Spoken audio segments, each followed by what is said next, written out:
Sabi niya, asawa na ba daw ako? Tapos sabi ko sa kanya, wala, wait, 28 years old lang ako. Agasi! Oh, 28 years old lang ako. Patapos na ako sa mundo na ito. Yung anak ko, 8 years old pa lang. Ayaw ko na iiwan yung bayan natin na magulo. Na ang mga bata hindi nakapagtapos ng pag-aaral. Na ang mga tao ay walang oportunidad sa trabaho. Gusto natin Uwi ako ng gochang. ang bayan Nag-sponsor ng 300. na Hindi ako.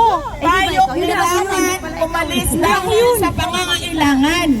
Aalis lang tayo dahil kagustuhan natin umalis. Di ka lang mula ka sana. Ayaw natin Mag-sponsor ako. future Naubusan na kailangan natin iwanan ng ating mga anak. Mag-impulsor Kasi dito sa bayan natin sa Pilipinas, walang trabaho, walang kita, walang oportunidad. Ayaw natin yun. Ayaw natin na mag-iwan ng lubog may pulis doon. sa utang May pulis. May nakabantay, may nakabantay. at Pero kayo mauna dito. hindi Doon ang maayos exit. na Pilipinas sa ating mga anak. Dito. Yan yung kailangan natin ipaintindi sa mga tao na mag-State of the Nation address. Yung mga kasamahan niya doon, magpapalakpakan sa lahat ng sinasabi niya na hindi naman natin nararamdaman doon sa ating mga barangay, doon sa ating mga Wala na yung tahanan. Wala na Kasi wala na kahit na ano pa man ang sabihin nila, Hindi sila yung tabi namin ng kanina. Ayan ba sa yung mauna? mga picture nila, yung mga numbers nila, mga sulat nila, hindi natin nakikita sa ating mga komunidad. Saan kayo sa? Kailangan natin ng mas maayos na pamamahala sa ating bayan. Hindi tayo mag We Panalo natin deserve sa tabi kami gochang. better. Kayo gochang hapchang. Sakay mo na yan. Hindi, Hindi kami na lang ako. ang sasabihan, hindi tayo ang sasabihan na okay na yan. Ganyan talaga yan. Ha? Gatid kita bukas. Hindi May trabaho pwede ako. ganyan ang sagot ng Next na gobyerno. Lahat ng newscaster ang tayo dinalo ko sa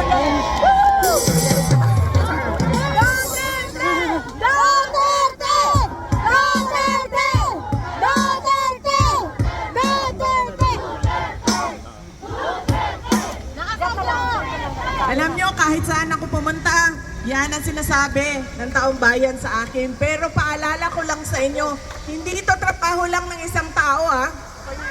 Trabaho ito ng lahat ng Pilipino. Lahat kayo ay pakialam sa kung anong nangyayari sa ating bayan. Dahil lahat kayo may anak.